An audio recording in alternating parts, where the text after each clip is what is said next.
Hello there. Welcome to Moody Institute of Science. We're going to explore several different realms of God's creation.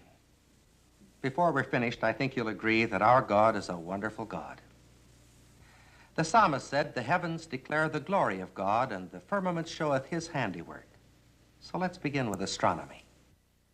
We think of the stars as little points of light that we see only at night. But our sun is a star.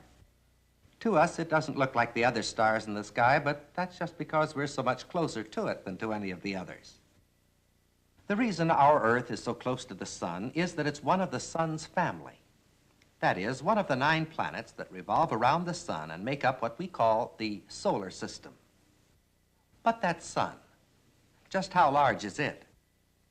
Well, if it were hollow, you could drop more than 1 million spheres the size of our Earth down inside and rattle them around. For the sun is about 1,500,000 times larger than our Earth. Away out there in the heavens are other stars so much larger that they make our sun but a speck in comparison. How far away are they? Well, let's take a trip from our sun just to that nearest star out there in space. To make the journey, we'll travel at the speed of light, 186,000 miles per second. Let's say that we begin our journey on January 1st. At exactly 12 o'clock noon, we leave the sun and hurtle into space at this inconceivable speed. In 8 minutes and 19 seconds, we have passed the orbits of Mercury and Venus and have spanned the 93 million miles that separate the Earth from the sun. We continue on, passing Mars, Jupiter, Saturn, Uranus, Neptune, and at 5:31, we reach Pluto, the last sentinel outpost of our solar system. And remember, we have traveled 3,675,000,000 miles, and it's still January 1st. But wait a minute. Our journey was to the nearest star, not to the limits of the solar system. We haven't even started our trip yet, for we must continue to travel as the days, the weeks, and the months pass. Finally, a whole year goes by. Then 2 years. 3. 4 years. Then finally, on April 19th of the 5th year, we reach Alpha Centauri, that nearest star out there in space. But our telescopes don't stop here. Their searching eyes have probed the depths of space hundreds, thousands, millions, yes, hundreds of millions of light years, and still there are stars beyond. Not many years ago, astronomers were unable to conceive of anything beyond our own Milky Way system. To them, this was the universe. Then a new discovery rocked the astronomical world to its foundations. For years, telescopes had revealed hazy objects called nebulae, distributed throughout all the heavens. Some of these, such as the Flame Nebula in the constellation of Orion, and this spectacular filamentous nebula in Cygnus, were known to be composed of luminous gas. Many had a definite spiral shape, thought then to be great whirlpools of luminous gas in the process of forming into a star. However, an intense study was begun of the great spiral nebula in Andromeda. Bringing to bear the superb resolving power of the 100-inch telescope, this nebula was found to be made up of individual stars and was, in reality, another galaxy. It was this discovery that pushed back the boundaries of our knowledge and expanded enormously our concept of the material universe. This new knowledge enabled us to understand the structure of our own galaxy, and at last we had an explanation for the Milky Way. Our galactic system is very similar to the Andromeda galaxy. Seen from the edge, it would appear something like this. The Milky Way is merely our view of our own galaxy. But ours is just one galaxy.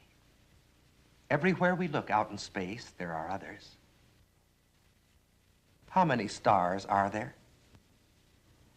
Astronomers tell us that there are at least 100 billion stars in our galaxy. There are 100 million of these galaxies in known space. And known space is just 1/1000th of theoretical space. So if we would number the stars, we must multiply 100 billion times 100 million times 1,000 million. This equals 10 to the 28th power, or 10 octillion stars. The human mind cannot grasp the meaning of such a number, but maybe this will help. Think for a moment how many grains of sand there are. Sir James Jeans tells us the total number of the stars in the universe is probably something like the total number of the grains of sand on all the seashores of all the world.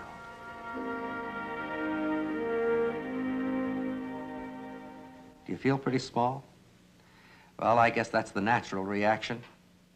After looking at the immensity of God's universe, man seems just too small and insignificant for God to care anything about. But there are other things to consider.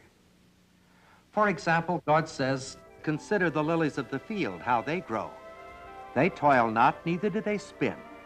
And yet I say unto you that even Solomon in all his glory was not arrayed like one of these."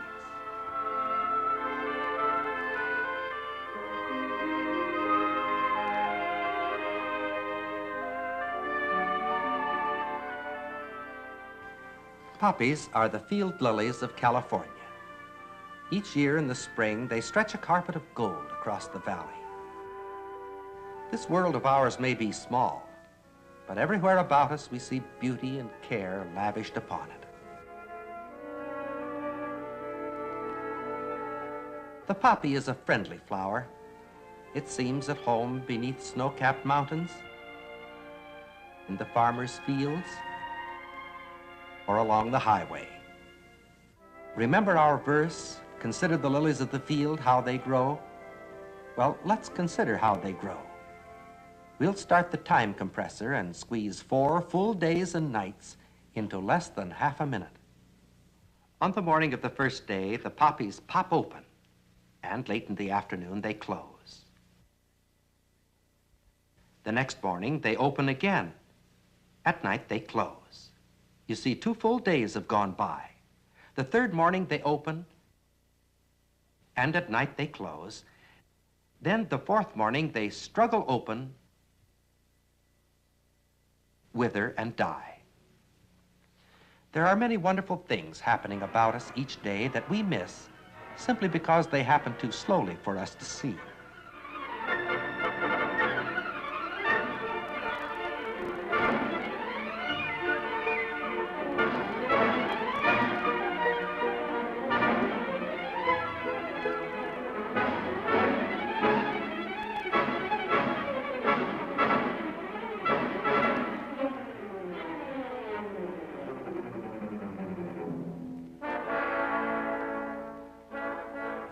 It's not only beauty we miss.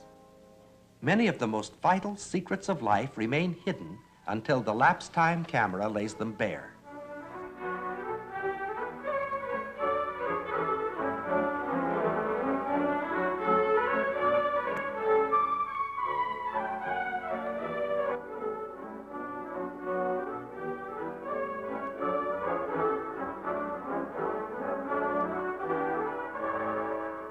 We might think it's the wind blowing the leaves of the daffodil back and forth, but these pictures were taken in the laboratory and there's no wind there. The leaves, you see, grow first on one side and then on the other, giving them this swaying motion. There's a lot of force involved in the growing of living things. The struggle of this azalea bud to open is an example of it. Of course, it's not so evident here, but it's the same kind of force that enables growing roots to lift a sidewalk or crack the foundations of a house. Each flower has its own special tempo of growth as it unfolds. The begonia, for example, is so active that it's almost impossible to keep the camera focused upon it.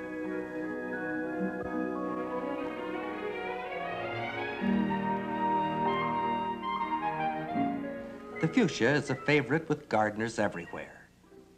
But how many of them realize that it grows like it had a bad case of hiccups?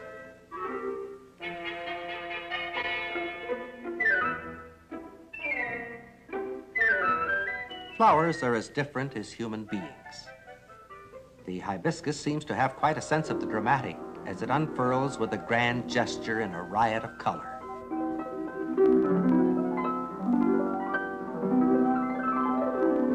There's an old-fashioned grace about the cyclamen.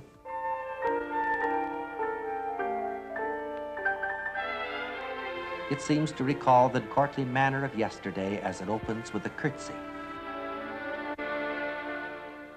Plants don't grow all the time.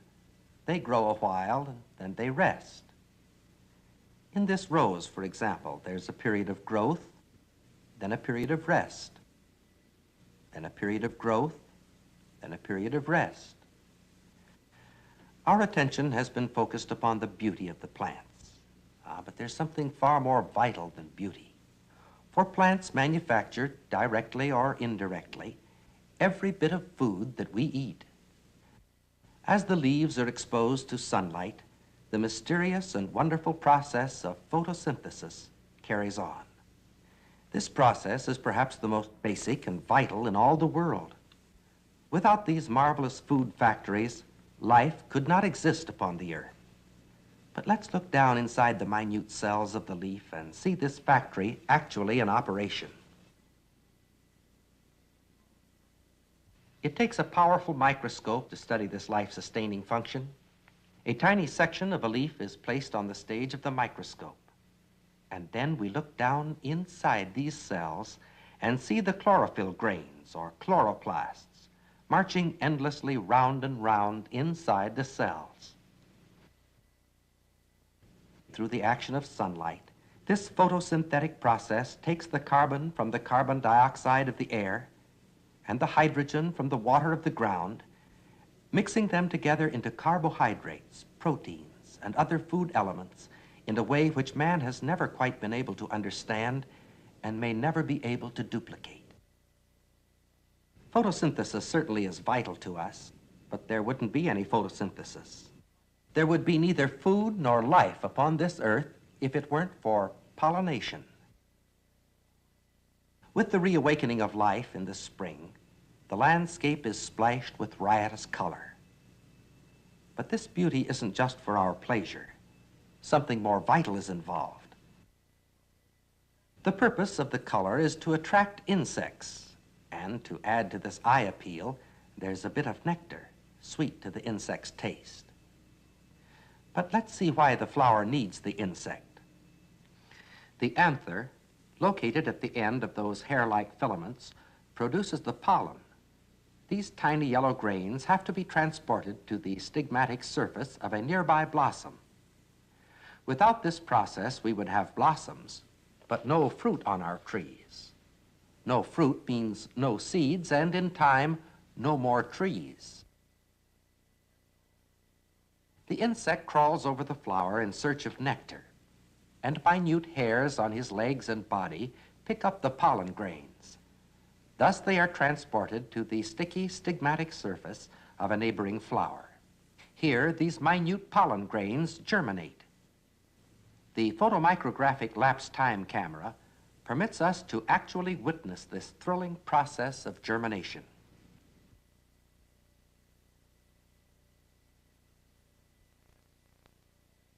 Certain insects play an important part in this basic process. But I'm afraid most of us would be rather glad to get rid of the ones we find in our garden. We complain plenty about these pesky fellows with their seemingly endless appetites.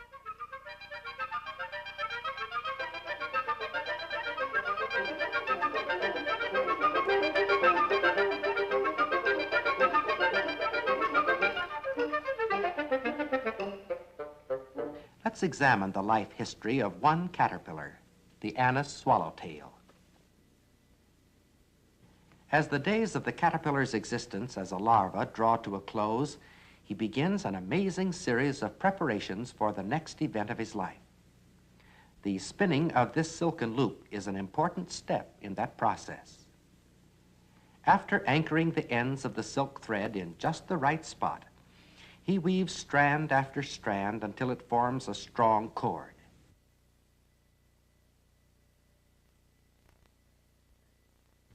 When it is finished, he performs a very neat bit of gymnastics and ducks his head through the loop.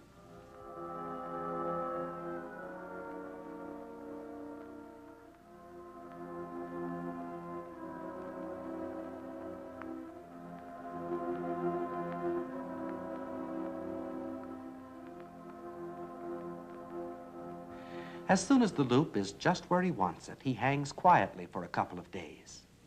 During this period, the pseudopods, feet-like organs along the undersurface of his body, mysteriously disappear. After the interval of quiet, the caterpillar's body convulses violently. Then begins a series of rhythmic muscular contractions.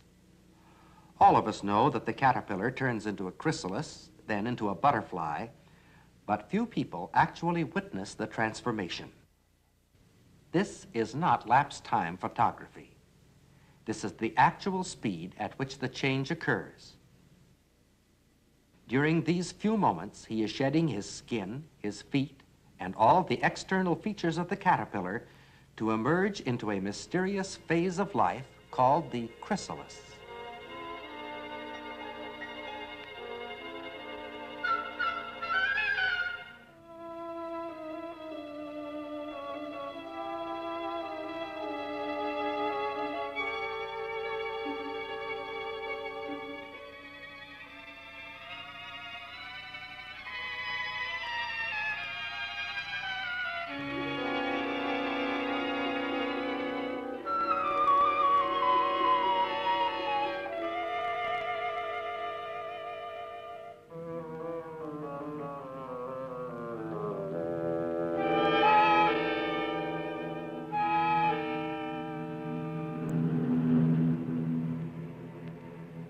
In just a moment, we'll delve into the mysteries of this change in color.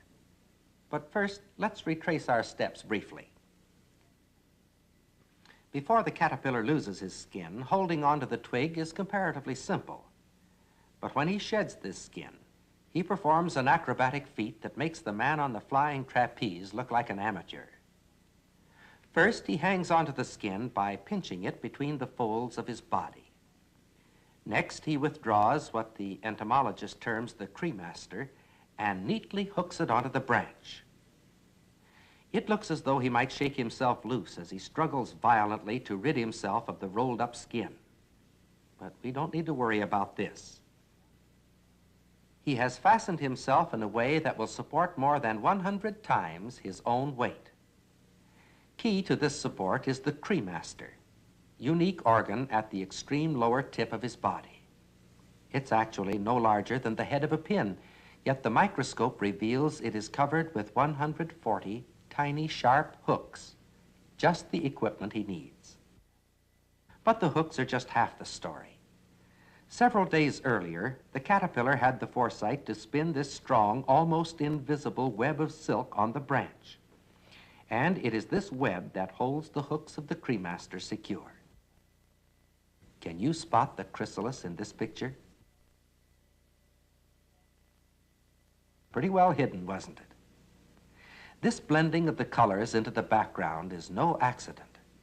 It is deliberate camouflage. Caterpillars forming these chrysalids were all of the same type, the Anis swallowtail. Fed the same food, raised under identical conditions, there was just one difference. They were placed on different colored sticks just before entering the chrysalis stage. The emerging chrysalis does not immediately bear any resemblance to his environment. At first, it is greenish-white in color. Almost immediately, however, there is a striking change in color that agrees perfectly with the surroundings. This camouflage is the only protection the helpless insect has during the 2 weeks or so it hangs quietly, awaiting its day of liberation. When this day arrives, the insect jerks violently for a few moments, and then the chrysalis pops open, and from it emerges an adult insect, the butterfly. Of course, he still doesn't look much like a butterfly because his wings have not yet filled out. But this process won't take long. If you watch very closely, you'll see it actually take place. Tiny tubes within the wings are being filled, some with blood, some with air, and some with a liquid that will soon cement, giving rigidity and strength to the butterfly's wings.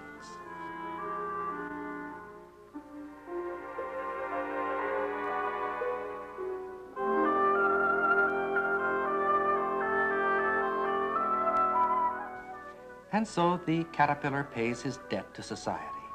He was an awful nuisance in that garden. But as a butterfly, he not only adorns the world with his beauty, but performs the vital function of carrying pollen from flower to flower.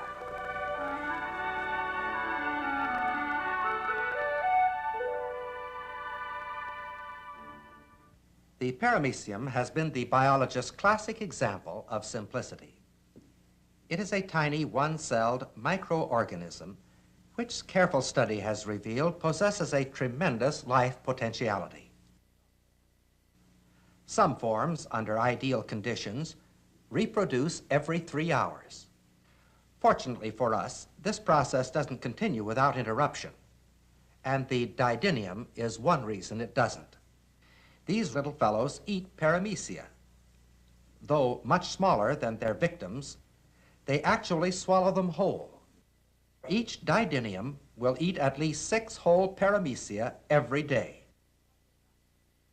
But what would happen if the reproduction of one paramecium went on unhindered?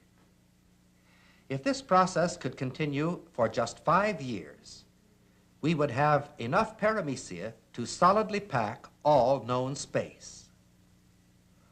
For many years, we have been told that paramecia are so simple that they are all of one sex and that they reproduce merely by dividing and becoming 2.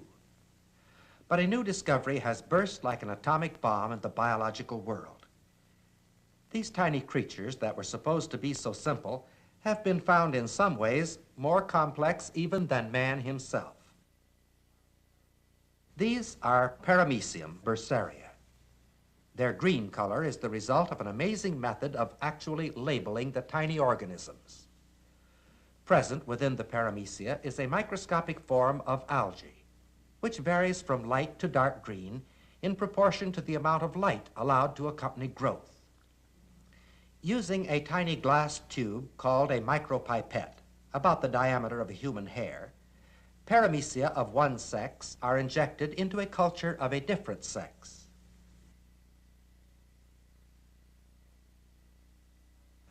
Soon, after the cultures are mixed, the animals assemble into small groups. Others then join these groups until sometimes 50 or more are clumped together. After a time, however, these groups break up into pairs according to a definite and predictable pattern. In most forms of life, there are but 2 sexes. Paramecia, however, are multisexual. More than a score of different sexes are known among them. In the search for simplicity, the scientist has discovered an overwhelming complexity. Just a drop of water? No. A complex world just as full of wonders as the whirling galaxies of distant space. Well, these are strange and wonderful things, aren't they? What do they mean to you personally? This is an important question. Many times these days we hear the statement, it isn't what you know, it's who you know that counts. The statement is made cynically, of course, but there's a real sense in which it is very true. For the man who does not know God is living an empty life. A God who can create 100 billion universes and then hurl them into space and fill them with all the minute miracles of life is a wonderful God. What is your relationship to him? Is this wonderful God a total stranger? If so, then your life is empty and pointless, even though it be filled with all the knowledge and the wisdom of this world. Some people go through life with God as a constant companion, as a partner in every adventure. Have you wondered about the reality of this relationship? Well, the answer to that question is personal experience. And after all, isn't that the best answer? How can we enter into this relationship with God? By turning over a new leaf, deciding to do better? I doubt if your experience with this formula is any more successful than mine. We need a new life, not a new leaf. We're apt to think of God's work in creation as something connected only with the dim and distant past. But God's work as creator is not over. He stands ready today to perform for you his greatest creative miracle. Let me read you a verse from the Bible.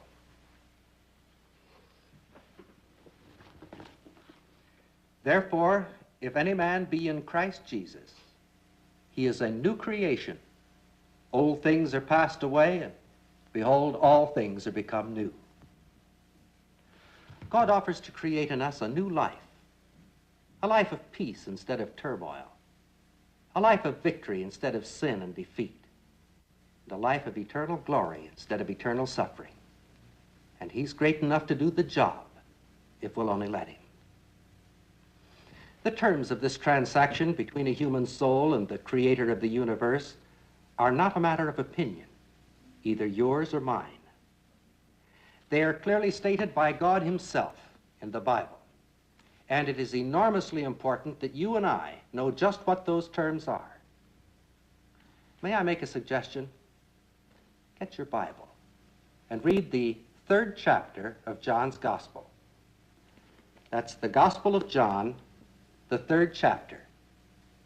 It will take you just 3 minutes, and it could well be the most important 3 minutes in your whole life.